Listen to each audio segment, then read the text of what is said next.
नमस्कार दोस्तों, मैं राहुल धाकड़ और आ गया हूं लेकर रियल नंबर का सेकंड लेक्चर, जिसमें आपको अब मैं बताऊंगा Euclid division lemma and algorithm.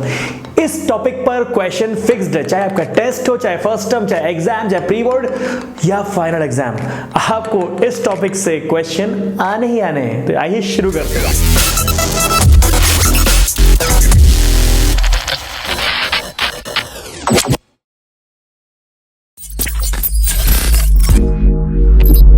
तो यहां पर आप देखिए कि आपके पास जब भी कोई नंबर दो डिवाइड करने पे आए तो यहां पर हम लोग यूज करते हैं Euclid division lemma and algorithm.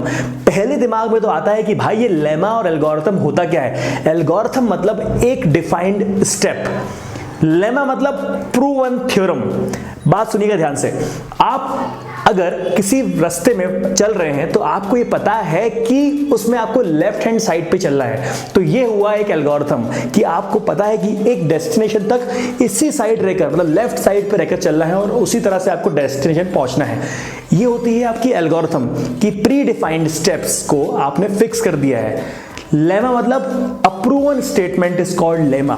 जैसे कि आपको पता है कि अगर आपको किसी नंबर को डिवाइड करना है, सपोज 11 को आपको डिवाइड करना है 4 से, तो डिवाइड करने के लिए आपको एल्गोरिथम फिक्स है कि आपको कोई नंबर ढूंढना है कि 4 में कोई एक ऐसा नंबर मल्टीप्लाई कर दिया जाए जो कि 11 या 11 से छोटा हो।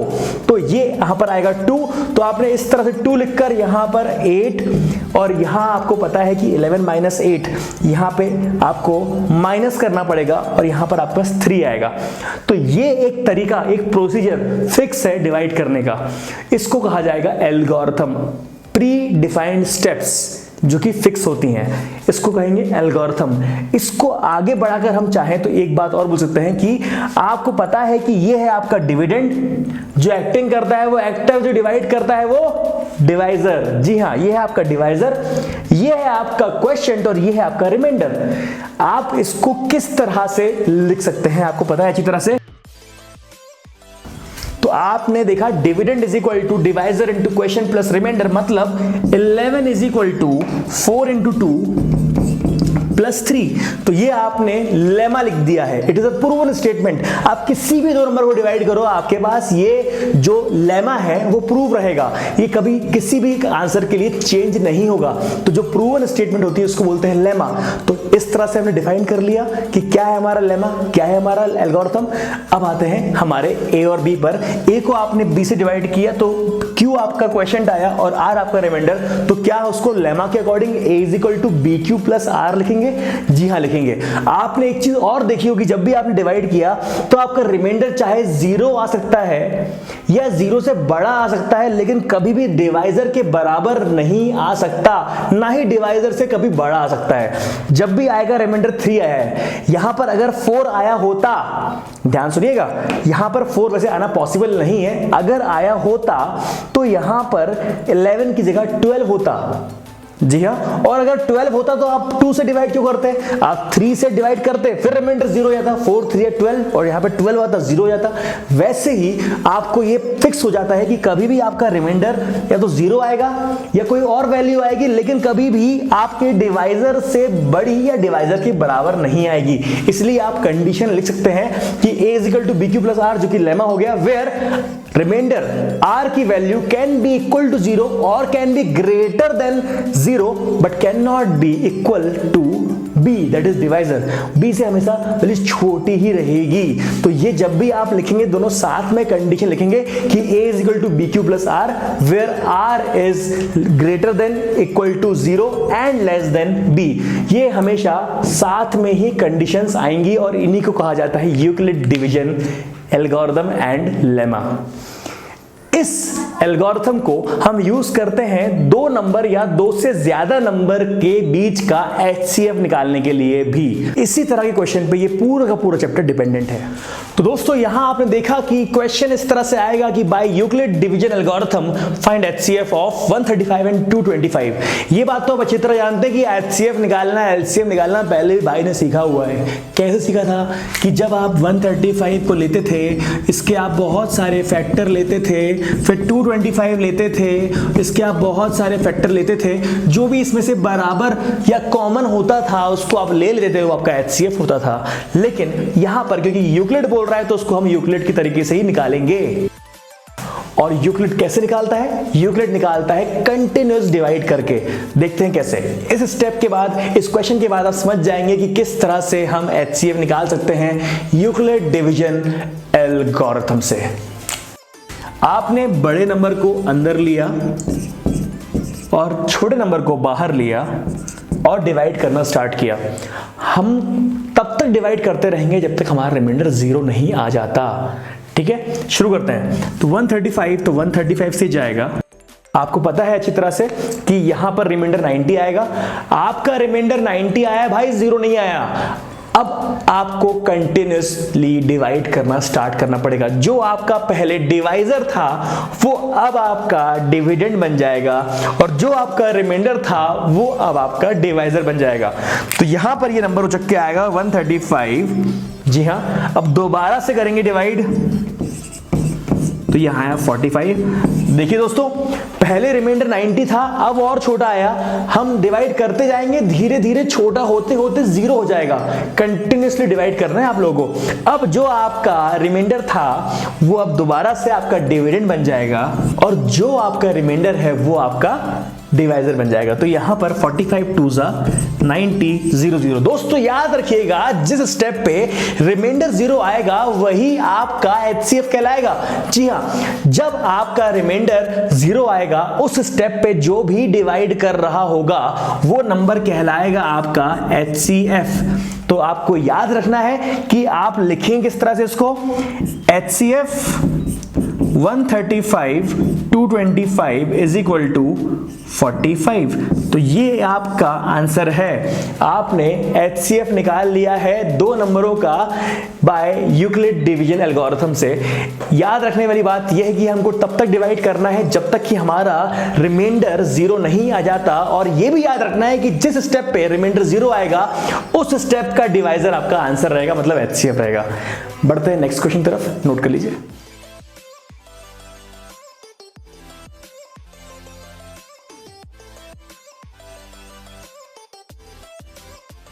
तो दोस्तों सेकंड क्वेश्चन की शुरुआत करते हैं, जहां पर आपके पास 3 नंबर आ गए हैं। मैंने आपको पहले ही कहा था कि ये यूक्लिड डिवीजन एल्गोरिथम आपको 2 और 2 से ज्यादा नंबर का HCF निकालने का मौका देता है। तो क्या करेंगे हम जब हमारे पास 3 नंबर आ जाएंगे? तो आप याद रखिएगा, जब आपके पास 3 नंबर आएंगे, वैसे तो आप कोई भी 2 नंबर चूज कर सकते हैं, लेकिन एक रूल बना लीजिए कि सबसे बड़ा और सबसे छोटा नंबर पहले स्लॉट में चूज करेंगे। जी हां, जो आपने पिछले क्वेश्चन में किया वही चीज इसी क्वेश्चन में करनी है। सबसे बड़ा नंबर और सबसे छोटा नंबर चूज कर लीजिए। इसका आप HCF निकालिए कंटिन्यूअस डिवाइड करके।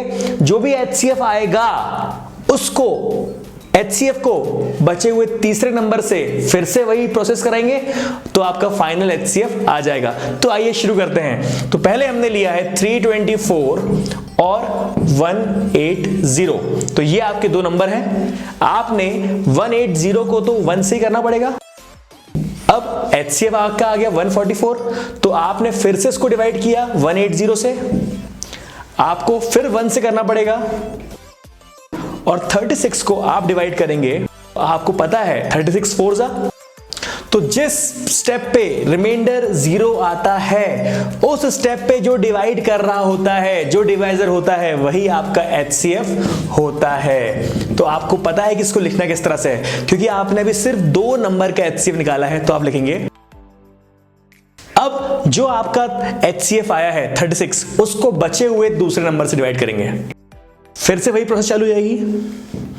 और आपको अच्छी तरह पता है कि 36 7 जा 252।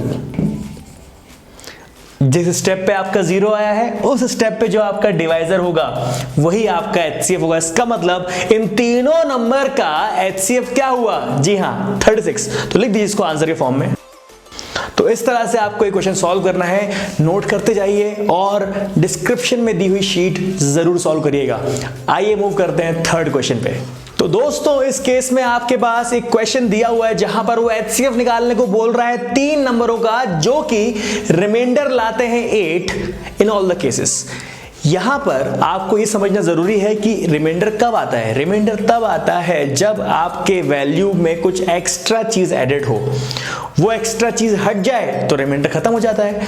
मतलब आपको ये 8 सारे के सारे नंबर से हटाना पड़ेगा क्योंकि ये बोल रहा है leaving remainder 8 in all the 3 cases. मतलब इन तीनों केस में से 8 8 8 आपको हटाना पड़ेगा, तब जाके इसका आप HCF निकाल पाएंगे। कि देखते हैं किस तरह से। यहां पर आपको एक बात और समझनी है कि हम तीनों नंबर में से 8 8 8 माइनस कर रहे हैं।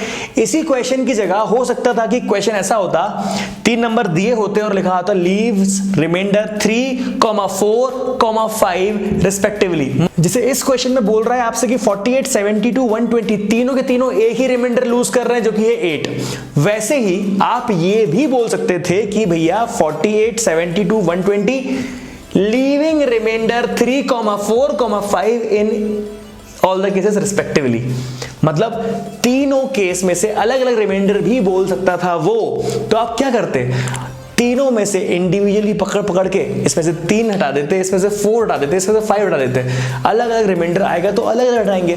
इस चैप्टर में, इस क्वेश्चन में आपको और आसान दे दिया है कि आपको सबके रिमाइंडर सेम दे दिए हैं, तो आपको सेम रिमाइंडर हटाने। क्या करेंगे बताइए, माइनस किया, बिना माइनस किए रिमाइंडर आपको HCF स्टार्ट नहीं करना है, याद रखिएगा आप लोग। तो यहां पे माइनस करेंगे। अब आपके पास 3 नंबर तैयार हैं, इनका आप इंडिविजुअली HCF निकालने वाले हैं जैसे कि हम पिछले क्वेश्चन में करते आए हैं।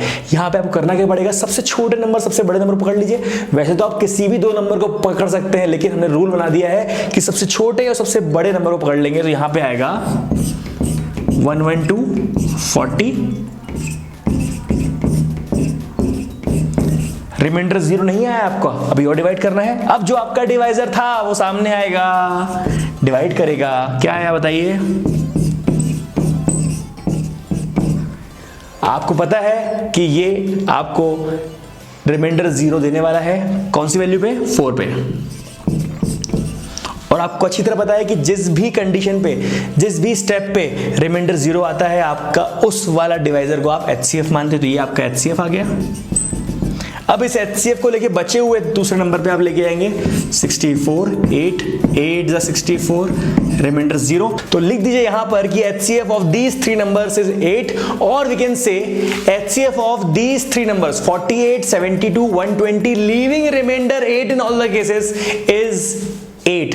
तो in this case your answer is 8। Please note कर लीजिए। तो दोस्तों आज के लिए इतना ही। जुड़े रहिए बाबा गैंग से, क्योंकि हम आपके साथ पूरे क्लास 10th का कोर्स खत्म करने वाले हैं। अपने स्कूल में हमारा नाम फैलाइए ताकि हमें मोटिवेशन मिले। जितने ज्यादा सब्सक्राइबर आप हमें जोड़ के देंगे उतना हमें मोटिवेशन मिलेगा, उतनी चीजें हम ला पाएंगे।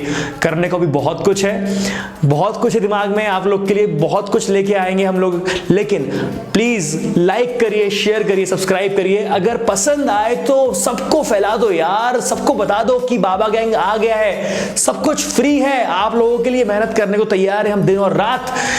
अगर पसंद नहीं आए तो क्या पसंद नहीं आया कमेंट बॉक्स में लिख दो, लेकिन फैलाओ जरूर यार। Thank you very much.